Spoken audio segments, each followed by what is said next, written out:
Senior fellow Victor Davis Hansen. All right, Victor, tackle this one because I don't think they know why they lost, but I don't think they know what they stand for, where they're going. No, they don't. They should have asked their question, do you really think Joe Biden would have won, a white male, over Donald Trump? And the answer is no. So it wasn't racism, it wasn't misogyny.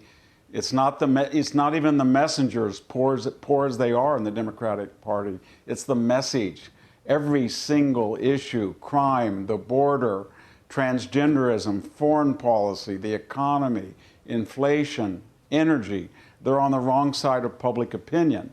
And the messengers are force multipliers of that because they're obnoxious and they're strident and they scream and yell like adolescents. And more importantly, they're almost becoming pre-civilizational. They're tribalists. So when you identify by your race or your gender or your sexual orientation, and that becomes essential rather than incidental to who you are, then everybody has this separatism, and you put them all together, it's like warring tribes. It reminds me of what the Middle East was like, or is today, and they don't understand that at all. And so they just scream and yell and think that that's going to get them attention. And the Quinnipiac poll just showed that they have a historic low. 37% of the American public looks favorably on the Democratic Party. That's never been that low, and it's going to go lower from what we saw last night.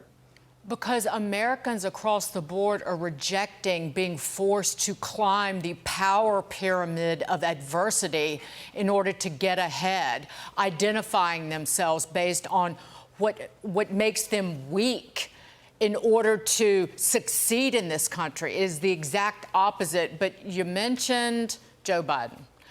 The soon-to-be former DNC chair, Jamie Harrison, still thinks Democrats should have stuck by Biden's side, telling the AP, quote, "I'm on the team with you. You're my quarterback. You got sacked a few times, but you know what?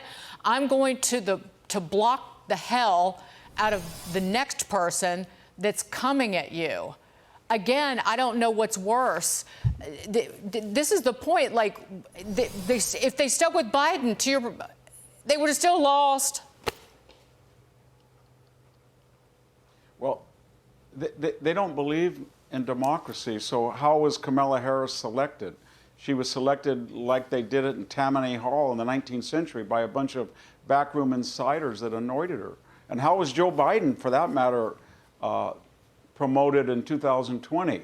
He lost the first three caucuses and primaries until the Obama crowd came in and got Jim Clyburn to anoint him, and then everybody mysteriously dropped out.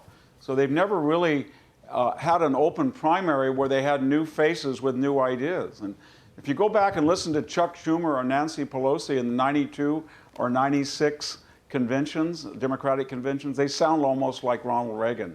They were for strict borders, they claimed.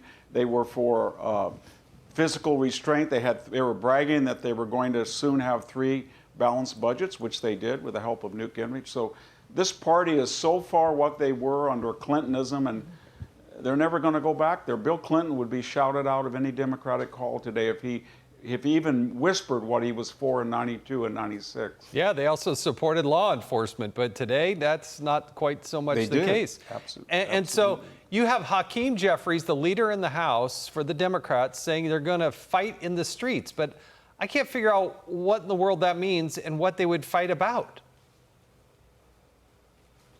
I don't know either. The last time they tried it, 120 days in 2020, they ended up causing $2 billion worth of damage.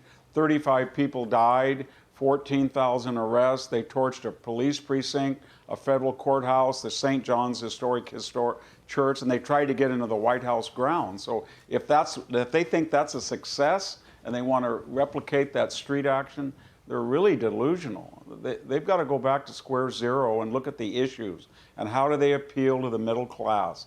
The middle class right now, they have lost, and I think they've lost it for a generation. No, I think you're right. Victor Davis Hansen, you're the best. Thanks for joining us tonight on The Bottom Line.